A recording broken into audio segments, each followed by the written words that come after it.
우리 철야 때 함께 볼 말씀은 고린도전서 13장 11절부터 13절의 말씀입니다. 고린도전서 13장 11절부터 13절의 말씀, 우리 다 같이 합독하도록 하겠습니다. 내가 어렸을 때에는 말하는 것이 어린아이와 같고 깨닫는 것이 어린아이와 같고 생각하는 것이 어린아이와 같다가 장성한 사람이 되어서는 어린아이의 일을 버렸노라. 우리가 지금은 거울로 보는 것 같이 희미하나 그때에는 얼굴과 얼굴을 대하여 볼 것이요. 지금은 내가 부분적으로 아나 그때에는 주께서 나를 아신 것 같이 내가 온전히 알리라. 그런즉 믿음, 소망, 사랑 이 세 가지는 항상 있을 것인데 그 중에 제일은 사랑이라. 아멘. 우리 철야 때 함께 볼 말씀의 제목은 그 중에 제일은 사랑이라입니다. 고린도전서 13장은 제 개인적으로 굉장히 은혜를 많이 받는 그런 장인데요. 사랑장이라고 부르죠. 근데 이 사랑장이라고 해서 사랑 그 자체에 대한 그런 주제가 아니라 12장 지난 12장에서도 그렇고 14장 그 이후에 14장도 그렇고 이제 고린도 교회가 많은 풍성한 은사들을 받았는데 그 은사를 사용함에 있어서 핵심이 바로 사랑이라는 것을 말하고 있는 것이죠. 그래서 이 고린도 전서를 쭉 보면은 이제 고린도 교회 안에 실제적인 문제들이 있었고 그에 대해서 실제적인 답변을 이제 하나님이 바울을 통해서 주시는데요. 그것의 가장 중심에는 사랑이 결여되어 있음을 지금 말씀하고 있는 것입니다. 고린도 교회는 풍성한 은사들이 있었고요. 그러면은 감사해야 되잖아요. 근데 그들이 교만했다고 했습니다. 교만한 증거들을 보면요, 자신들의 지식과 가진 것에 의존해서요, 남과 비교해서 스스로를 높이는 것, 그것이 바로 교만이잖아요. 그래서 우리가 고린도전서 3장에도 보면은 자기 기준으로 특정 지도자를 따르고요, 그에 따르지 않는 자들은 판단하고 분쟁하고요, 교회 내 음행이 발생해도 아랑곳하지 않고 우상 제물에 대해서도 자신들이 소유한 지식을 앞세워서 교만한 마음으로 행함으로 형제들을 시족해 하는 것을 우리는 보게 되었습니다. 이 모든 고린도 교인들의 행태는 결국은 교만으로 인해서 발생한 건데요, 이 모든 것에 한결같이 사랑이 결여되어 있다는 것이죠. 그러면 사랑은 어떠한 사랑을 말할까요? 사랑에는 여러 가지가 있는데 여기서 말하는 이 헬라어로 아가페, 바로 아가페 사랑을 말하죠. 사랑은 그 자체가 하나님의 본질이요, 하나님의 속성입니다. 그 사랑을 우리에게 베풀어 주신 것이죠. 그 사랑 중에 사랑이 무엇입니까? 바로 십자가 사랑인 줄 믿습니다. 우리에게 베푸신 사랑이죠. 왜 이 십자가 사랑이 우리에게 필요했을까요? 왜 하나님이 우리의 구원을 계획하시고 우리를 예정하시고 우리에게 믿음을 은혜의 선물로 주셔야만 했을까요? 하나님이 처음 만든 인간은 하나님을 따를 수도 있고 그리고 그것을 거부할 수도 있는 그런 자유의지가 있었죠. 그래서 그들은 하나님과의 약속을 지키면서 영생의 삶을 살 수도 있었고 반대로 하나님과의 약속을 어김으로 해서 죄 가운데 죽음 가운데 빠질 수도 있었습니다. 근데 그들이 어떻게 했나요? 창세기 3장에 보면은 아담과 하와가 하나님이 따먹지 말았던 선악을 알게 하는 나무의 열매를 먹게 되어집니다. 먹게 되어져요. 그래서 어떻게 돼요? 인간이 이제는 완전히 원죄 가운데 빠지게 되어진 것이죠. 이 아담과 하와로부터 시작된 이 원죄라고 하면은 처음 지은 죄인가 보다라는 생각을 가지고 있는데요. 그것만을 말하는 것이 아니라 아담과 하와로부터 시작된 그 죄의 결과로 인해서 인간은 더 이상 선을 행할 수 없게 됐습니다. 하나님의 뜻을 쫓을 수 없게 된 거예요. 전적인 타락 가운데, 부패 가운데, 선을 행할 수 없는, 하나님을 바라볼 수 없는 전적 무능 가운데 빠지게 되어진 것이죠. 그래서 인간은 악한 욕망에, 죄의 욕망에 사로잡혀서 완전히 멸망받을 수밖에 없는, 하나님의 진노가 임할 수밖에 없는 그런 진노의 자식이었죠. 근데 하나님께서 그러한 인간들을 사랑하신 것입니다. 요한복음 3장 16절에 보면은 하나님이 세상을 이처럼 사랑하사. 로마서 5장 8절에 보면은 우리가 아직 죄인 되었을 때, 죄인 되었다는 것은 뭐냐면요, 여전히 이 원죄 가운데, 전적인 타락, 부패, 무능 가운데 있는 거죠. 스스로는 절대로 하나님을 믿을 수도 없고 예수님을 받아들일 수도 없어요. 그래서 하나님이 우리를 택하시고 우리를 위해 독생자를 아낌없이 보내주신 줄 믿습니다. 그 예수님이 우리의 죄를 위해 죽으신 거예요. 그 죄로 말미암아 우리가 정말 그 죄에서 대속함을 입게 되어진 것이죠. 속죄함을 입은 것입니다. 하나님이 우리에게 긍휼을 베풀어 주신 거예요. 그래서 이제 우리는 전적인 타락 가운데, 무능 가운데, 이 선을 행할 수 없는 그러한 상태 가운데, 죄인된 상태에서 해방되어진 것이죠. 그것을 뭐라고 하냐면 칭의라고 합니다. 예수 그리스도를 믿음으로 우리가 의롭게 되어진 것이죠. 그래서 이제는 우리는 여전히 육신을 가지고 살고 있기 때문에 우리에게 죄의 본성이라는 것이 있거든요.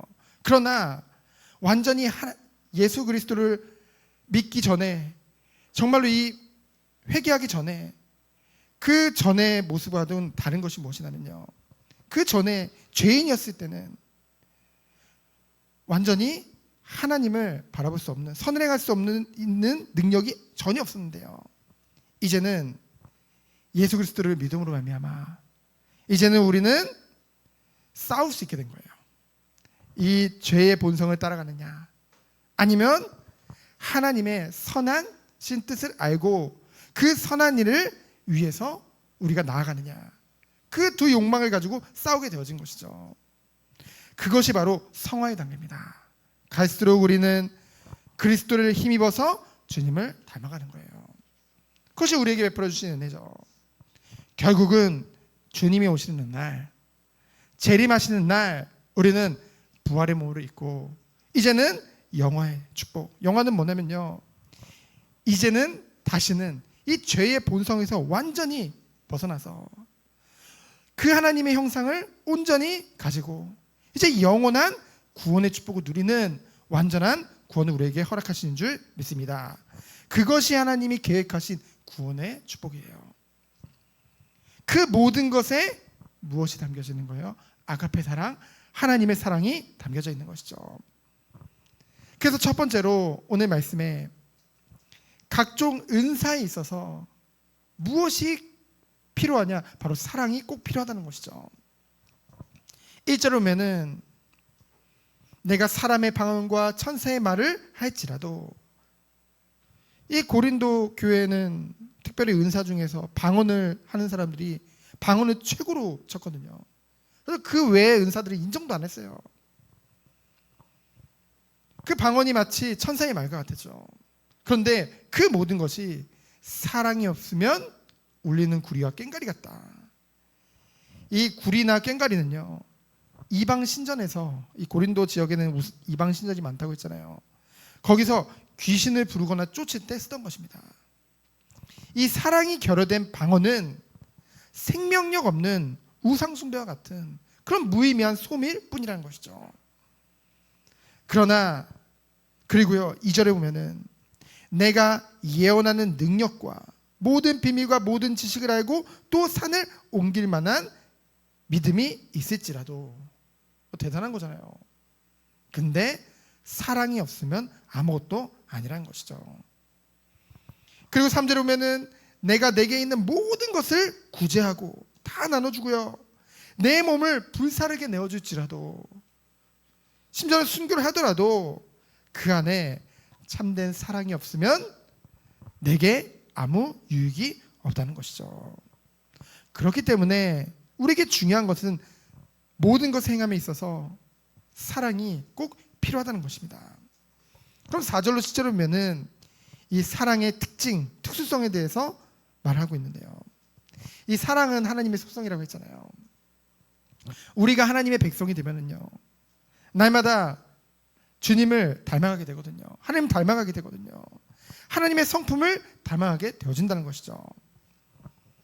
그래서 4절로 7절에 나오는 사랑의 그 특징들은 지식적인 것이 아니라 실천적인 것을 우리에게 말씀하고 있습니다.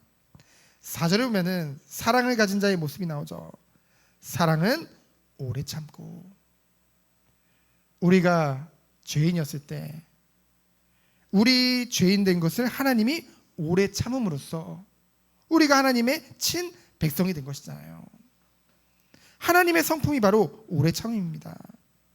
그러면서 온유하며, 온유하다는 건 친절하다는 거죠. 나에게, 우리가 살다 보면은 나에게 해를 끼치는 사람들이 있습니다. 그것을 단순히 참는 것 정도가 아니라 더 나아가 오히려 선한 선의로 그들에게 봉사할 수 있는 것, 그것이 바로 온화입니다. 그러면서 사랑은 시기하지 아니하며, 사랑은 자랑하지 아니하며 교만하지도 아니하며. 결국 시기하고 자랑하고 교만으로 나아가는 그 모든 과정들이 사랑이 결여된 마음이라는 거죠. 근데 5절에 보면은 무례히 행하지 아니하며 자기의 유익을 구하지 않는다고 했죠. 세상 사람들은요 오직 자기밖에 몰라요. 근데 정말 이 그리스도의 사랑을 깨달은 자들은, 이 하나님의 사랑을 닮아가는 자들은 어떠한 삶을 살게 되어집니까? 예수 그리스도께서 다른 사람의 그 죄인된 우리의 평안과 구원을 위해 자신의 몸을 내어주고 모든 것에 애쓰신 것처럼 우리 또한 정말로 이웃을 사랑하고 이웃과 함께 모든 것을 나누기 위해 우리가 마땅히 쓸 수 있는 모든 권리도 포기할 수 있는 것, 일체의 이기심을 다 내려놓을 수 있는 것이 바로 사랑의 힘인 줄 믿습니다. 하나님의 사랑이죠. 그래서 앞서서 바울은 고린도전서 10장 23절로 24절을 보면은 내게 모든 것이 다 가하나 나는 나의 당연한 권리를 주장하는 것이 아니라 모든 사람들의 덕을 위해서, 정말로 남의 유익을 위해서 내 모든 것을 포기하겠다, 그런 말도 하죠. 또한 사랑하면 뭐 한다고 했습니까? 성내지 아니하며 악한 것을 생각하지 않는다고 했습니다.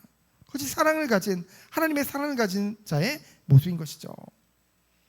그러면서 6절에 보면은 불의를 기뻐하지 아니하며, 이 불의라는 것은 하나님의 의와는 완전 반대되는 거죠. 그래서 불의를 기뻐하지 않는다는 것은 하나님의 공의와 반대되는 것을 보면서 기뻐하지 않는다는 것입니다. 그래서 악에 대해서는 공감하지 않고 하나님의 선에 대해서는 공감하게 되어지는 것, 그것이 바로 불의를 기뻐하지 않는 자의 모습인 것이죠. 그래서 7절에 보면은 모든 것을 참으며 모든 것을 믿으며 모든 것을 바라고 견디느니라. 그래서 이 15가지의 사랑의 특징은 무엇인가요? 사랑의 시체이신 하나님의 그 속성과 관계된 것입니다. 그래서 하나님께서는 우리를 위해, 죄인된 우리를 위해 독생자를 아낌없이 내어줌으로써 우리를 향한 자기의 사랑을 우리에게 확실하게 보여주신 것이죠. 그 사랑을 가지고 우리의 삶 가운데 그 사랑을 나타내는 한 사람 한 사람으로 부르신 줄 믿습니다. 그럼 8절로 13절에 보면은 이 사랑은 영원한 것을 말씀하고 있습니다. 인간의 사랑 중에서 가장 큰 사랑이 부모의 사랑이라고 하죠. 근데 부모의 사랑조차도 이 죄 가운데 있으면, 하나님의 사랑을 깨닫지 못하면요 한계가 있다는 것이죠. 그래서 뭐 요즘은 그 불효한 사람들 막 법에 부모님 막 신고하고 그러잖아요. 옛날 부모님들과는 달리. 그래서 사랑은 영원하다고 했습니다. 그래서 8절로 13절에 보면은 마지막 때에 주님이 재림하시는 그 종말의 완성의 시간에는요 개별적으로 주어졌던 그런 모든 은사들은 폐허질 것이지만은 이 사랑은 영원한 것을 8절에 말씀하고 있죠. 그래서 9절로 10절을 보면 부분적으로 알고 부분적으로 예언했지만은 하박국 2장 14절에 보면은 물이 바다 덮음 같이 여호와의 영광을 인정하는 것이 세상에 가득한 그날, 충만한 참된 하나님의 그 지식의 상태에 도달하게 되면 모든 부분적인 지식들이나 모든 부분적으로 행하던 모든 것들은 다 폐허해질 것을 말씀하고 있는 것입니다. 우리는 그날을 소망하며 기다리며 나가는 것이죠. 그래서 11절에 보면은 어린아이는 우리가 전에는 어린아이같이 말하고 어린아이같이 깨닫고 어린아이같이 생각했다는 거죠. 이 고린도 교인들이. 그러나 정말 이 사랑 안에서 성숙된 자들은, 장성한 사람은 어린아이의 일을 버리게 된다고 했습니다. 그래서 정말로 우리가 하나님을 알면 알수록, 정말 하나님에 대해서 깊이 알면 알수록 우리는 하나님을 사랑할 수밖에 없어요. 하나님이 우리를 사랑하는 것도 깨닫지만은 정말로 그 하나님을 우리 또한 사랑할 수밖에 없다는 것이죠. 그러면 사랑하는 하나님을 우리는 닮고 싶은 거예요. 이 어린아이들이 그 사랑하는 부모님을 따라하잖아요. 모방하잖아요. 거기서부터 조금씩 배우고 자라나는 거거든요. 우리는 다른 것을 보고 자라는 것이 아닙니다. 우리의 사랑하는 하나님을 바라보며 그 하나님의 말씀을 통해서 날마다 그리스도 안에서 장성한 자로 우리를 세우실 줄 믿습니다. 그래서 13절에 보면은 믿음, 소망, 사랑은 항상 있을 것인데 제일은 사랑이라고 했죠. 왜 이 믿음, 소망, 사랑 다 중요한데 왜 제일을 사랑이라고 했을까요? 세 가지 이유가 있습니다. 첫 번째로 사랑은요 믿음과 소망의 근거가 된다는 것이죠. 그래서 사랑이 없으면은 믿음과 소망의 근거가 없어지는 거예요. 그리고 사랑이 없으면은 믿음과 소망이 지속될 수가 없습니다. 그래서 사랑은 믿음, 소망의 원동력이죠. 우리가 하나님의 사랑이 있기 때문에 믿고 이 사랑이 있기 때문에 참된 소망을 가지게 되어진 것입니다. 그 두 번째로 믿음과 소망은 자신을 위한 거죠. 하지만 사랑은 남을 위한 것입니다. 주님의 계명이죠. 그러면서 마지막으로 사랑은 하나님의 속성입니다. 하나님의 속성이에요. 그래서 요한일서 4장 7절로 8절을 보면은 사랑하는 자들아 우리가 서로 사랑하자. 사랑은 하나님께 속한 것이니 사랑하는 자마다 하나님으로부터 나서 하나님을 알고, 정말 하나님으로부터 그리스도를 통해서 정말 새롭게 태어난 자들만이 사랑할 수 있는 거예요. 그리고 사랑하지 아니하는 자는 하나님을 알지 못하나니 이는 하나님은 사랑이심이라. 하나님을 아는 자만이 그 사랑을 행할 수 있는 거예요. 그래서 결론은 무엇인가요? 요한일서 1장 6절에 보면은 또 사랑은 이것이니 우리가 그 계명을 따라 행하는 것이요 계명은 이것이니 너희가 처음부터 들은 바와 같이 그 가운데서 행하라 하심이라. 우리에게 이 놀라운 사랑을 베풀어 주신 그 은혜가 우리에게 있잖아요. 그렇다고 한다면은 우리의 삶 가운데 이 사랑을 나타내는, 정말 이 사랑의 15가지의 특징이 우리의 삶 가운데 정말로 열매 맺을 수밖에 없는 그 축복 속에 들어가 온전한 것을 바라보며 온전한 일을 행하는 우리 모든 성도님들이 되어지기를 예수 그리스도 이름으로 축원드립니다. 시간 기도합니다. 하나님 감사합니다. 최고의 사랑을 가지고 주께 영광 돌리는 우리 한 사람 한 사람 되어질 수 있도록 주여 축복하여 주옵소서. 말씀을 통해 하나님을 알면 알수록 더욱더 그 사랑을 깨달아 정말로 나뿐만이 아니라 하나님을 사랑하고 이웃을 사랑하고 형제를 사랑할 수 있는 그 은혜 속에 들어가는 우리 모든 성도님이 되도록 주께서 축복하여 주옵소서. 살아계신 예수 그리스도 이름으로 기도합니다. 아멘.